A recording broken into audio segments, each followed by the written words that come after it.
estimados colegas, ¿cómo están a lo largo de todo el país? Les damos la bienvenida desde esta cátedra de diseño y gestión curricular.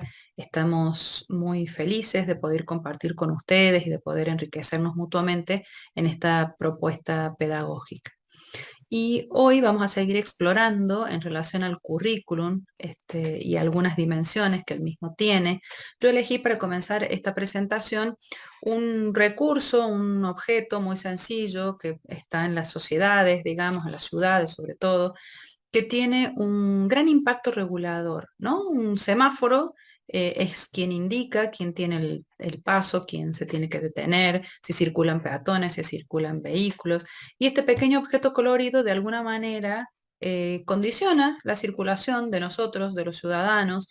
Y me pregunto entonces si el currículum, haciendo una analogía con el semáforo, tendrá algún poder sobre nuestras vidas, nuestras instituciones, nuestras prácticas curriculares, nuestras prácticas pedagógicas, etc. Les propongo aquí que detengan el video, por eso dice stop, y que se tomen un momentito para recuperar aquellas concepciones, aquellas conceptualizaciones que ustedes hayan hecho en relación al currículum, trabajadas en el foro número 1. Y los espero.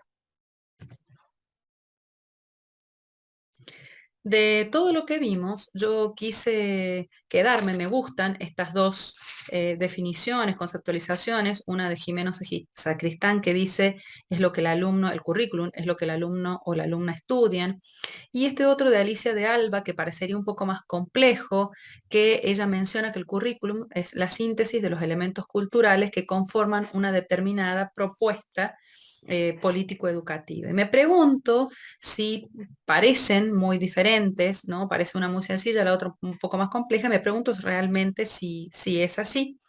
Y en realidad tenemos que tener en cuenta que esto que llega a la escuela para que los estudiantes puedan estudiar, puedan aprender, está regulado de alguna manera por todos estos elementos que menciona Alicia de Alba, que tiene que ver con las culturas, con la cultura dominante, con la sociedad, con la normativa, todo lo que conforma una política educativa.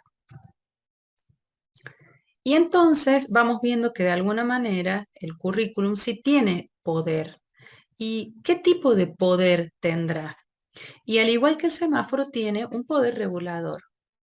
Y acá vuelvo a pedirles que hagan un stop y que ustedes me puedan pensar, ¿no? Y nos volvemos a juntar en un momentito sobre sobre qué regula el currículum, qué cosas regula el currículum. ¿Estamos de acuerdo? Los espero. Entonces, Jimeno Sacristán continúa diciendo que, bueno, qué cosas regula el currículum, dos principalmente, por un lado los contenidos que se enseñan y que se aprenden en las instituciones escolares, y por otro lado la práctica didáctica que se desarrolla. Y lo primero está relacionado al poder regulador del currículo en cuanto unificador, ya vamos a analizar un poquito más, y el otro en su dimensión organizadora. Les avanzamos un poquito y les vuelvo a pedir que acá hagan un stop y que puedan pensar, reflexionar, problematizar en relación a esta pregunta. En nuestra vida cotidiana dentro de las instituciones escolares, ¿dónde podemos descubrir ese poder regulador que tiene el currículo? Los espero. Bueno, yo elegí algunas, seguramente vamos a coincidir en muchas, porque bueno, todos nosotros nos dedicamos a lo mismo. Por un lado, tenemos que tener en cuenta que el currículum organiza a los estudiantes en grados, en años, según las edades. Antiguamente también según el sexo, ¿no? Había divisiones de mujeres o escuelas de mujeres y escuelas de varones. También lo hacía anteriormente en relación a alguna dificultad que tenga el estudiante. Entonces había escuelas para ciegos, escuelas para sordos, escuelas para personas con discapacidades. Hoy eso se ha ido superando un poquito, pero no deja de tener un montón de divisiones o de ordenamiento relacionado a la escuela. Podríamos decir también que tiene el currículum un ordenamiento vertical. Para poder pasar a segundo tenemos que tener aprobado primero, para poder cambiar al nivel secundario tenemos que tener aprobado el nivel primario y así sucesivamente. Es decir, hay un orden vertical ascendente en relación a la incorporación de aprendizajes muy establecido dentro del currículum. Otro de sus aspectos reguladores tiene que ver con el contenido y es así que aparecen los NAP, los diseños curriculares, los PEI, todos los proyectos y todos los documentos que ustedes seguramente se han encontrado también como estudiantes a lo largo de sus trayectos formativos ya como docentes. Em, Estos contenidos están directamente vinculados a lo que nos mencionaba antes Alicia de Alba, que tiene que ver con la política educativa, siempre en relación a la cultura hegemónica o la cultura dominante que impulsan ciertos sectores que organizan o tienen el poder en determinados momentos históricos de la vida de las sociedades. Pero a su vez, estos poderes, estas hegemonías, siempre están cuestionados por otros grupos que, si bien son minoritarios, resisten a esta capacidad de dominio y de hegemonía. Otra cosa muy importante es el método pedagógico que propone el currículum, ¿no? Siempre se enseña de una misma manera, porque esas prácticas son exitosas. Ha costado mucho salir de ese paradigma. Cambié todas las diapositivas, estoy volviendo. Ahí está. Se ha dedicado mucho en relación a esto. Tiene que ver también con las bibliografías, con las editoriales, ¿no? Estas políticas que nosotros estábamos hablando educativas siempre están de alguna manera respaldadas por las editoriales que van acompañando esos procesos. Y en ese aspecto, en la bibliografía, Nora Alterman habla muy interesante, menciona este aspecto que es muy interesante, porque como hay bibliografía que sí se utiliza en la escuela y otra que no, como las editoriales tienen su impronta en su pensamiento político hegemónico en relación a lo que se estudia y a las bibliografías que se proponen dentro de las aulas en cualquiera de los niveles. Eh, es muy importante esto de lo metodológico y ustedes lo habrán sentido también en sus instituciones, porque cuando uno por ahí propone algo nuevo, algo diferente, algo distintivo, los docentes, algunos docentes dicen, bueno, pero esto siempre se enseñó así, como si eso fuera determinante y fuera la única forma de poder hacer el abordaje de un determinado proceso de enseñanza. Y también podemos encontrar eso desde el rol del docente, pero desde el rol de gestión también vamos a encontrar, bueno, esto siempre se hizo así, el Día del Estudiante siempre se celebró así, el acto de inicio de clase siempre se celebró así, el acto de finalización de clase siempre se celebró así, y entonces se van poniendo de alguna manera obstáculos o se van instituyendo determinadas formas que nos cuesta mucho ir cambiando dentro de las instituciones. Y en este sentido, también en nuestros posicionamientos docentes o directivos o como directivos, en lo que Pierre Bourdieu llama el hábitus de cada uno de nosotros, que tiene que ver con aquellas concepciones que tenemos filosóficas de hombre, de sociedad, de persona, de cultura, que tiene que ver con nuestros paradigmas de enseñanza, de aprendizaje, de evaluación, etcétera, etcétera. Entonces, esto del método es sumamente importante.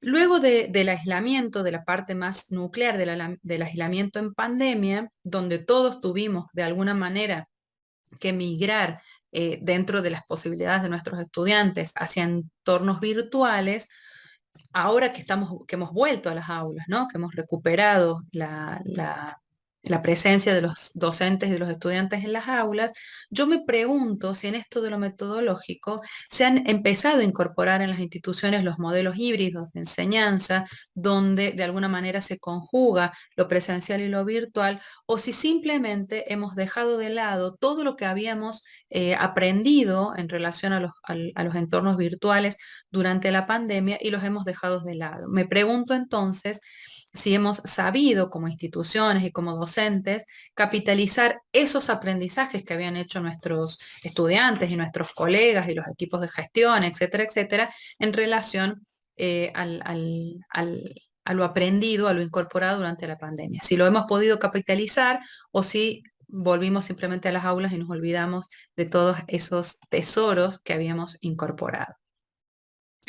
Otros elementos muy importantes tienen que ver con la documentación que transitan las instituciones, ¿no? Desde los registros de asistencia, las planillas de calificaciones, las planificaciones de las materias, en secundaria, bueno, las planificaciones anuales, en primaria hasta las planificaciones semanales o diarias, lo que queda sentado en los libros de tema, en los libros de actas, las resoluciones, las leyes, etcétera, que algunos de esos documentos les hemos compartido también en este libro digital que les estamos ofreciendo.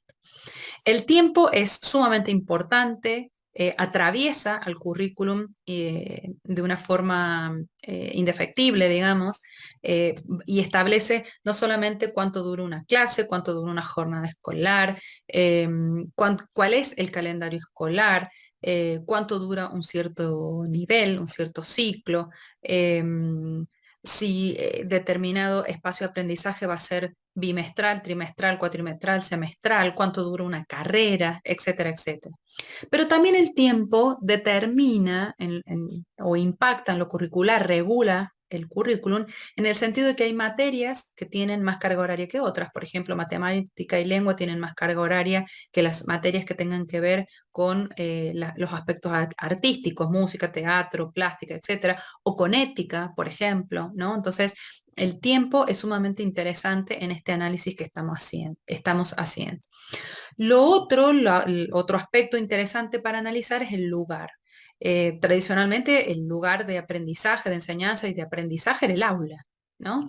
Bueno, después con el devenir de los años también hay talleres, también hay laboratorios en donde los estudiantes tienen determinadas experiencias y ya en la última década se empieza a pensar en otros espacios también que pueden ser dentro de la institución o extramuros, en donde los estudiantes pueden tener experiencias muy interesantes de aprendizaje.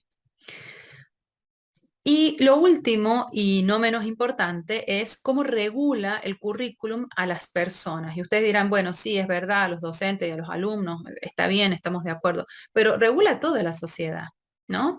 Porque como personas, como padres, como madres, también estamos condicionados a estos tiempos, a estos lugares y a este ordenamiento que de alguna manera el currículum pone atravesando nuestras vidas.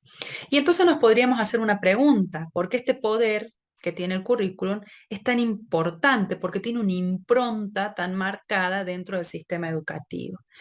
Y podríamos decir, siguiendo las reflexiones que hace Jimeno Sacristán, porque lo que busca es lograr eficiencia. ¿Eficiencia de qué? Del sistema educativo. Entonces, el currículum estructura la escolaridad, la escolarización, justamente para dar eficiencia, para otorgar eficiencia. Y entonces yo les propongo que otra vez detengan el video y que podamos problematizar esta pregunta. Hoy, en la actualidad, en el 2022, después de mucho andado, después de la pandemia, ¿podemos seguir pensando que la intencionalidad del currículum implica mejorar el sistema educativo? ¿Nos podemos preguntar eso? Espero que reflexionen y los espero.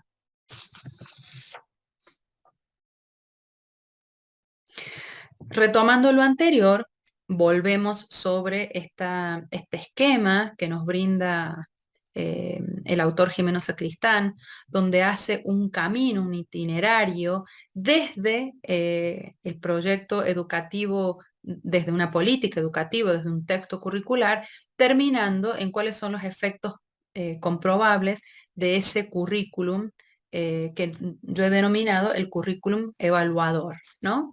Y nosotros vamos a seguir analizando en los minutitos que nos quedan para compartir juntos la ley 27.652 que ustedes tienen para realizar su lectura en esta plataforma. Tienen también otros documentos, les hemos preparado algunas otras normativas, pero nos vamos a detener particularmente en este porque tiene que ver con lo que está vigente este año. Entonces, este diagrama, este esquema de la concepción del currículum como proceso y como praxis que nos pone Jimeno Sacristán, tiene una primera instancia que tiene que ver con los objetivos, con los fines, que tiene que ver con los diseños curriculares, que tiene que ver con los proyectos institucionales relacionados justamente a la educación, al sistema educativo. Tiene un segundo nivel que tiene más bien que ver con las intencionalidades de quienes participamos de este proceso y la bibliografía, como les decía anteriormente, las editoriales tienen un gran protagonismo en este proceso.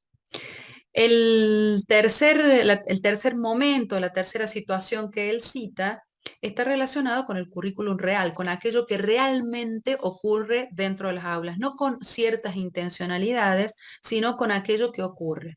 Y con aquello que los estudiantes, como decíamos anteriormente, aprenden dentro de las aulas. El cuarto momento tiene que ver con los resultados reales, efectivos que realizan esos estudiantes en relación a sus aprendizajes. Y el último, que está plasmado, es el currículum plasmado o el currículum relacionado con la evaluación, como aquellos aspectos que son comprobables, que son medibles en relación a lo que los estudiantes han logrado, de los cuales se han logrado apropiar en este camino o en este proceso. Retomando la dimensión reguladora del currículum, nosotros nos vamos a detener, como les decía recién, en la ley 27.652, que tiene como finalidad, como objetivo, fortalecer las trayectorias educativas de los estudiantes en relación a aquellos procesos que han estado invadidos por la pandemia por COVID-19. Y aparecen en este dispositivo, digamos, en esta ley, tres aspectos interesantes relacionados a los niveles de concreción curricular.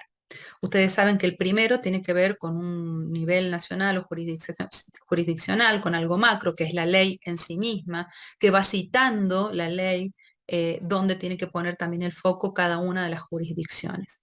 Un segundo nivel tiene que ver con lo institucional, cómo se van a apropiar las instituciones y cómo van a adaptar estas sugerencias, estas recomendaciones, estas afirmaciones que realiza la ley y cómo las van a ir poniendo, cómo se van a ir implementando en cada una de las instituciones según las realidades y los contextos que atraviesan a cada una de ellas. Y en esto que realizan las instituciones se va a ver el impacto luego en el aula. Em, yo quise mostrar como cuatro aspectos o asocié lo que la ley decía en cuatro grandes grupos para poder seguir poniéndolo en diálogo con ustedes y poder hacer esta relación entre la regulación, el poder regulador del currículum y este documento, ¿no? La ley tiene su base, su impronta en la ley de educación, en la 26.206, y entonces retoma de la ley de educación vigente dos aspectos que son muy significativos. Uno que está relacionado a las problemáticas educativas con un abordaje integral, y lo otro es dar continuidad y garantizar las trayectorias de los niños, niñas y adolescentes dentro de esta propuesta obligatoria que hace la ley de los años hasta la concreción del nivel secundario, ¿no? Bueno, ¿qué cosas yo como que agrupé? ¿Qué cosas me parecía que no podíamos dejar pasar? La ley insiste muchísimo en garantizar el acceso, la permanencia y la terminación de los estudiantes, la finalización de los estudiantes dentro de estos niveles de obligatoriedad dentro de la escuela. Y particularmente hace hincapié en la permanencia, en ir a buscar a aquellos estudiantes que por alguna razón en la pandemia han quedado afuera, por ejemplo, por falta de conectividad. Y propone revisar todos los dispositivos institucionales para que el fin de de los mismos, sea promover otros dispositivos, promover que los estudiantes permanezcan y finalicen la escolarización.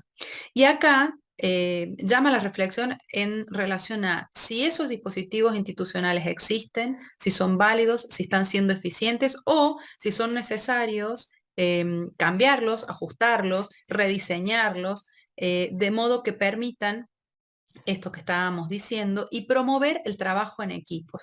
Inclusive habla de promover el trabajo interjurisdicciones, de intercambiar experiencias, ¿no? A veces, muchas veces nuestro trabajo docente lo convertimos en un trabajo muy solitario y no debiera ser así, ¿no? Y este espacio, justamente esta materia, promueve, y la tarea que ustedes van a tener que hacer en el foro 2, que no se las quiero spoilear todavía, tiene que ver con eso, con el intercambiar las experiencias que cada uno de nosotros en distintos lugares ha tenido. El segundo eje que quise rescatar es lo que tiene que ver con las estrategias socioeducativas contextualizadas en determinados contextos, estrategias para contextos definidos y determinados en relación al análisis que se haga en cada una de las instituciones, que se haga en cada uno de los grupos, eh, clase, etcétera, ¿no? Y estas estrategias van a tener que estar relacionados, van a tener que ser la consecuencia de poder dar respuestas pedagógicos didácticas a esas situaciones particulares, sobre todo, en algunas poblaciones que son más vulnerables. Y acá hablamos de estudiantes con discapacidad, de estudiantes pertenecientes a los pueblos originarios, a comunidades que están aisladas, que son lejanas, ¿no?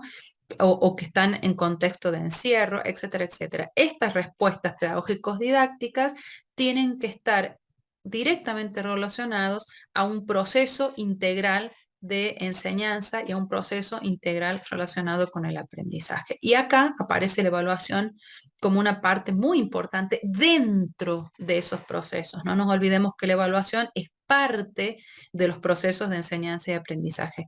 Y acá lo recomienda bastante el documento en hacer hincapié y en tener cuidado y en tener intencionalidad eh, positiva en relación a la función que va a cumplir los procesos de evaluación dentro de estos procesos que mencionábamos anteriormente. Otra parte tiene que ver con la formación y la capacitación docente. No podemos desconocer esa necesidad. De hecho, ustedes están acá porque seguramente han descubierto que necesitamos estar en permanente estado de formación. Yo entiendo que tenemos que ser estudiantes eternos para poder ser cada vez mejores docentes. El estar en el rol de estudiante nos permite repensarnos en nuestro rol de docente. Y en esos distintos espacios de formación no podemos desconocer la importancia del seguimiento de cada uno de los estudiantes, de cada uno de los grupos. ¿Para qué? Ese seguimiento personalizado tiene como único objetivo la no deserción, ¿no? Por eso yo acá puse una silla vacía. Una silla vacía dentro del aula significa que hay un estudiante que no puede estar acompañando, no puede ser acompañado, no ha sido acompañado debidamente para poder lograr terminar el ciclo, el nivel, etcétera, etcétera, o la escolarización ya en el nivel secundario. Y lo último, y no menos importante, el documento menciona todo lo relacionado a la inclusión digital. Y esto es una gran deuda que tenemos como sistema educativo, ¿no? Y acá, cuando habla de la inclusión digital, volvemos a la diapositiva anterior en relación a los niveles de concreción curricular, porque menciona que esta cuestión digital va a ser de alguna manera subsidiada por el presupuesto nacional. Algo que todos nosotros sabemos no ha ocurrido de la misma manera en todos los lugares, ¿verdad? Bien, para ir casi terminando, podemos preguntarnos, podemos reflexionar sobre cómo se relaciona esta ley con el currículo. Y esta ley tiene un alto grado de regulación de las prácticas educativas, de un montón de consejos, de referencias. en el contexto, en un contexto particular que era el que transitábamos en el 2022 para volver a las aulas. Esta ley, si bien se aprobó a fines en noviembre del año pasado, fue dada a conocer en las instituciones educativas en marzo de este año. Entonces, tiene esa función reguladora en este contexto del 2022 en el retorno presencial a las aulas. Y tiene como objetivos esto que mencionábamos, ¿no? De promover los derechos que ya estaban establecidos en la ley 26.206 y que acá los reafirma para poder establecer garantías de equidad entre los estudiantes a lo largo y a lo ancho de todo el país. Y acá yo les propongo un último desafío que después lo vamos a retomar en el foro número 2, para que ustedes piensen, reflexionen y se problematicen y puedan poner en diálogo a través de las experiencias que ustedes tienen a lo largo de sus, en sus instituciones, digamos, ya sea desde el rol de docentes, ya sea que algunos estén en los equipos de gestión o si no están trabajando en este momento como familiares de estudiantes, ¿no? Como padres, como madres, como tíos, como abuelos, etcétera, etcétera, en relación a poder identificar cada uno en su jurisdicción, según su experiencia, según su institución, poder identificar dispositivos o estrategias pedagógicas que se hayan implementado en el 2022 a propósito de la vuelta a clase post pandemia. Entonces, les dejo este gran desafío. Les agradezco que me hayan escuchado.